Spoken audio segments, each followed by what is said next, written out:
wabarakatuh. Waalaikumsalam warahmatullahi wabarakatuh. Innal hamdalillah nahmaduhu wa nasta'inuhu wa nastaghfiruh min sururi anfusina wa min sayyiati a'malina. May yahdihillahu fala mudilla lahu wa may yudlil fala hadiya lahu.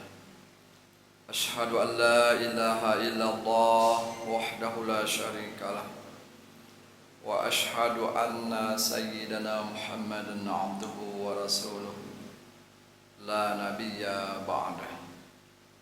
Allahumma salli ala sayyidina Muhammad wa ala alihi wa sahbihi ajma'in. Amma ba'du fa ya ayyuhal hadirun, usi nafsi wa iyyakum bittaqwallah faqad fazal muttaqun. Wa qala ta'ala fil Qur'anil Karim, a'udzu billahi minasy syaithanir rajim. Bismillahir rahmanir rahim. Ya ayyuhalladzina amanu taqullaha wal tanzur nafsum ma qaddamat lighad wattaqullaha innallaha khabirum bima ta'malun. Wa qala nabiyyuna Muhammad sallallahu alaihi wasallam, ittaqillaha haitsu ma kunt watbi'as sayyi'atal hasanata tamhuha wa khaliqin nasa bi khuluqin hasanin. Sadaqallahul azim wa sadaqa rasuluhul karim. Kaum muslimin sedang jamaah Jumat rahimakumullah. Alhamdulillah, sama-sama kita ucapkan kehadiran Allah Subhanahu wa taala. Selawat salam kepada junjungan kita Nabi besar Muhammad sallallahu alaihi wasallam.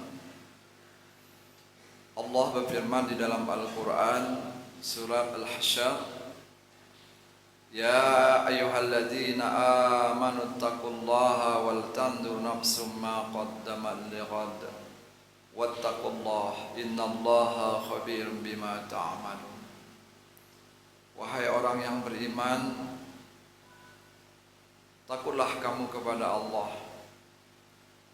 dan hendaknya kamu memperhatikan peristiwa yang telah lalu untuk menjadi pelajaran kepada peristiwa yang akan datang. Wattaqullah, takutlah kepada Allah. Innallaha khabirum bima ta'malun, karena Allah tahu apa yang kamu kerjakan. Kaum muslimin sedang jamaah Jumat rahimakumullah, ditambah lagi dengan hadis Rasulullah, ittaqillaha haitsu ma kun, takutlah kepada Allah dimanapun kamu berada.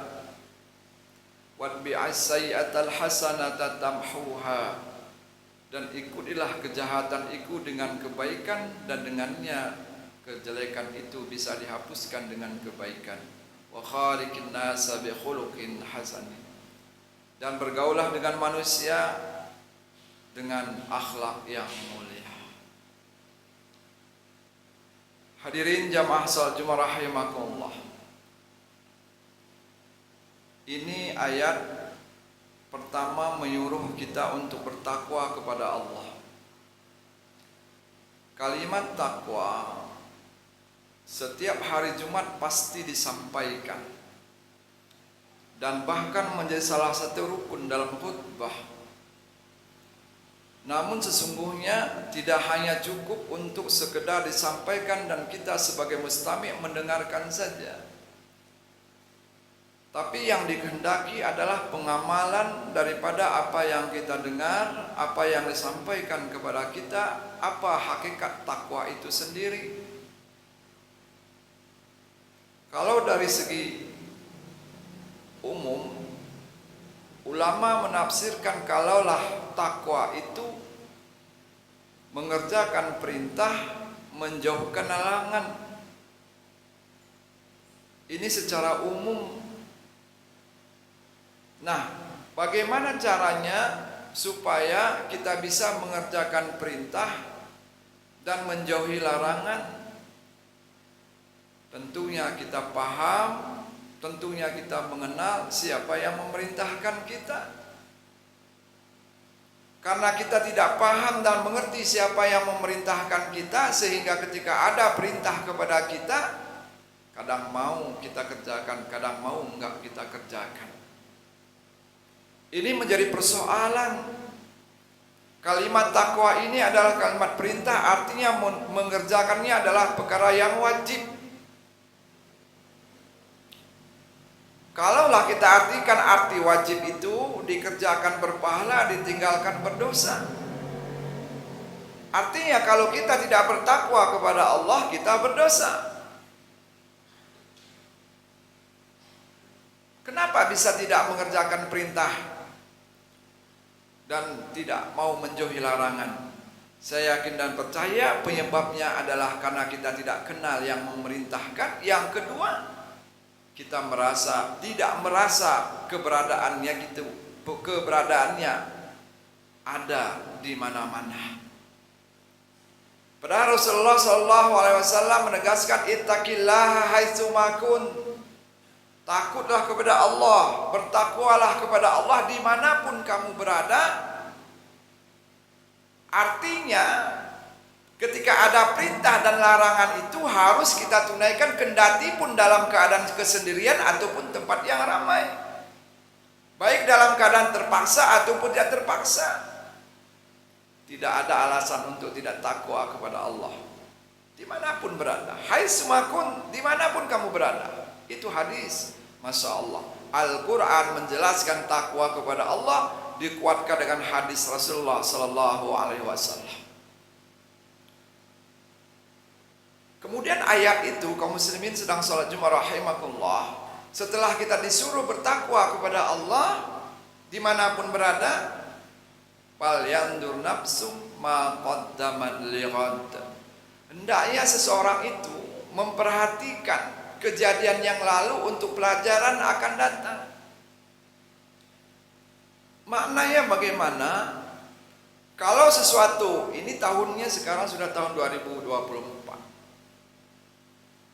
Kalaulah ada kelemahan, kekurangan di tahun 2023 dan itu membuat kita sengsara, membuat kita tidak mampu apa-apa, hendaknya tahun 2024 ini tidak terulang dan tidak terjadi kembali. Kalau tahun kemarin ibadah kita, sholat kita, zikir kita dan lain sebagainya sekedar ikutan atau maunya kita tanpa ada pengetahuan di dalamnya, maka menurut ayat ini jangan terulang kembali. Karena pengetahuan tanpa kita pelajari, artinya hanya sekedar ikut-ikutan, itu tidak diterima. Beramal tanpa ilmu mardudatun la tuqbal. Beramal tanpa ilmu ditolak dan tidak diterima.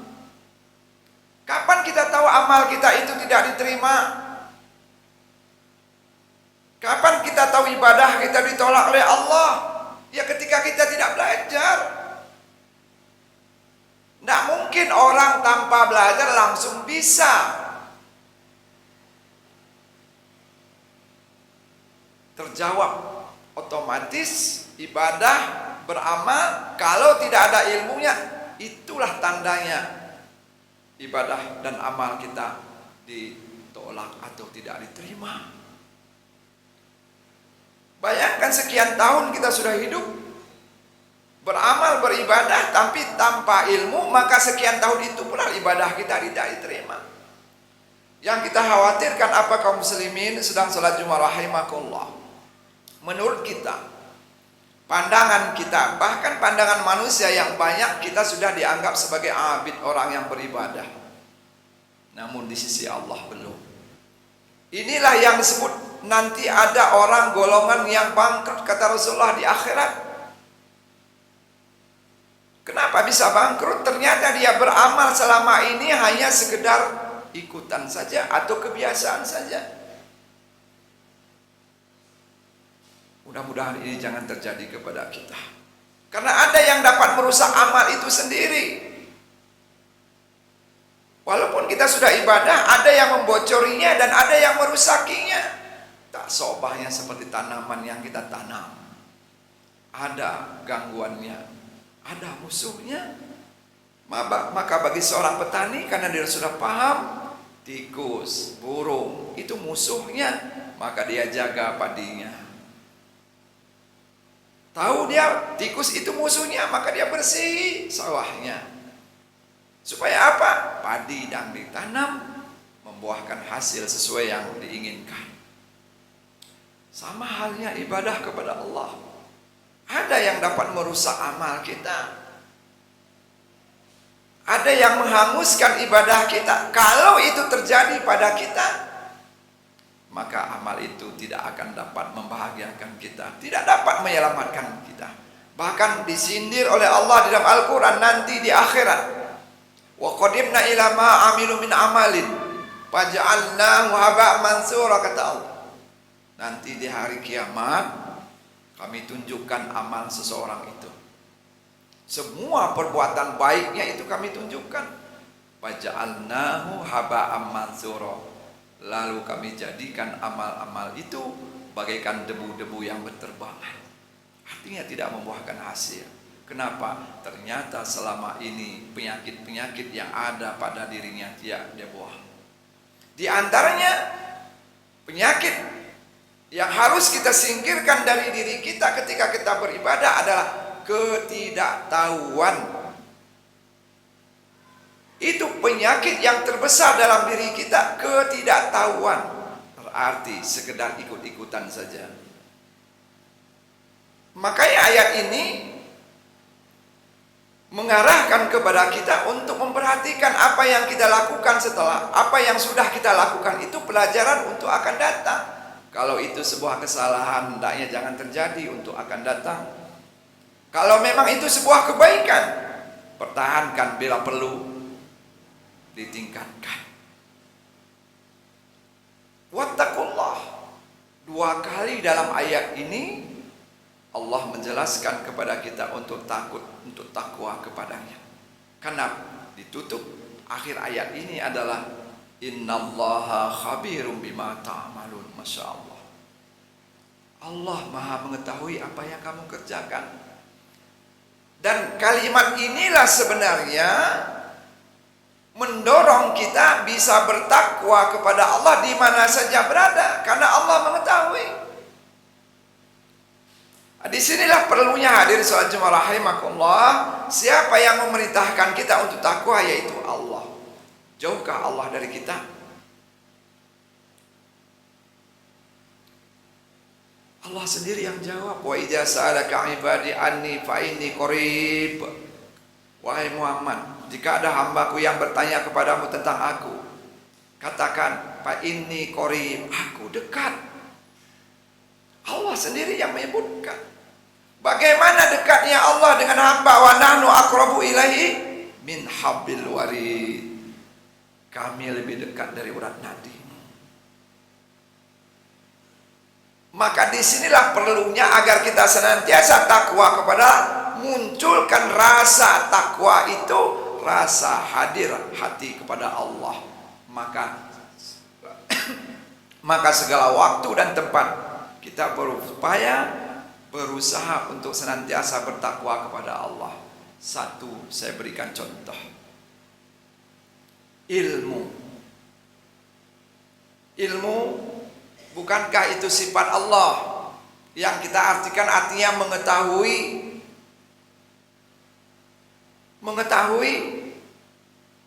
Ilmu artinya mengetahui, dan ilmu itu adalah sifat wajib bagi Allah. Artinya selain daripada Allah tidak mempunyai sifat ilmu, yang artinya adalah tidak, artinya tahu. Kami ulangi. Ilmu sifat wajib bagi Allah. Selain daripada Allah tidak wajib memiliki sifat ilmu. Maka ambil kesimpulan, yang berilmu, yang tahu itu Allah. Kalaulah Allah itu ilmu, alim, maha mengetahui, dimanapun keberadaan kita, mampukah kita untuk tidak taat kepadanya? Tak mungkin, karena dia tahu apa yang kita lakukan. Sirran wa alaniyah, tersembunyi ataupun terang-terangan. Ilmu itu ada pada diri kita. Sifat Allah. Kemudian satu lagi yaitu basar. Melihat itu sifat wajib bagi Allah. Selain Allah tidak memiliki sifat basar. Kalaulah Allah basar artinya melihat, maka selain daripada Allah tidak mampu melihat kecuali diberi penglihatan oleh Allah. Kalaulah Allah melihat dan penglihatannya tidak terdinding oleh waktu dan masa, maka di mana ruang dan waktu itu tidak dilihatnya, dan di mana kesempatan kita untuk tidak taat kepadanya. Ini kaum muslimin sedang jamaah Jumat rahimakumullah, sehingga kita bisa mengamalkan takwa ini, maka munculkan rasa Tuhan itu ada pada diri kita melalui sifatnya. Munculkan kesadaran kita, sifatnya itu ada pada kita, sehingga kita tidak berani melihat. Kalau belum mampu, paling tidak merasa diawasi, yang disebut dengan muraqabah. Paling tidak seperti itu. Kemana kita pergi diawasi oleh Allah, karena Allah Maha melihat. Berbuat baik pun dilihat, berbuat buruk pun dilihat, malu rasanya. Munculkan rasa ini, insya Allah kita bisa istiqomah dalam usaha dan upaya kita. Kalau kita munculkan rasa sadar, rasa kesadaran sifat ketuhanan itu ada pada kita, maka insya Allah kita mampu untuk senantiasa bertakwa kepada Allah. Karena ternyata Allah itu tidak jauh daripada kita. Tidak jauh. Wa huwa ma'akum aina ma kuntum. Dia berserta kamu dimanapun kamu berada. Dia berserta kamu dimanapun kamu berada. Kenapa bisa begitu? Nah, kita ulang. Sifat Allah tadi, ilmu basar itu yang dimiliki, yang memiliki hanya Allah. Sementara sifat dengan yang punya sifat itu tidak bercerai. Api dengan panasnya tidak akan pernah berpisah. Kalaulah sifat itu nyata pada diri kita, maka yang punya sifat pun tidak terlepas daripada diri kita, maka tidak jauh kita daripada Allah Subhanahu wa taala. Inilah perlunya kaum muslimin sedang jamaah Jumat rahimakumullah. Ternyata segala perintah itu agar kita mampu menjalankannya harus tahu ilmunya. Mudah-mudahan tahun ini kita diberi oleh hidayah, diberi oleh Allah hidayah, agar kita senantiasa bisa bertakwa kepadanya sesuai dengan petunjuk, sesuai dengan kehendak, sesuai dengan aturan yang telah digariskan oleh Allah dan Rasulnya. Barakallahu li wa lakum fil Qur'anil azim wa nafa'ani wa iyyakum bihi minal ayati wa dzikril hakim. Aqulu qouli hadza fastaghfirullah innahu wal ghafurur rahim.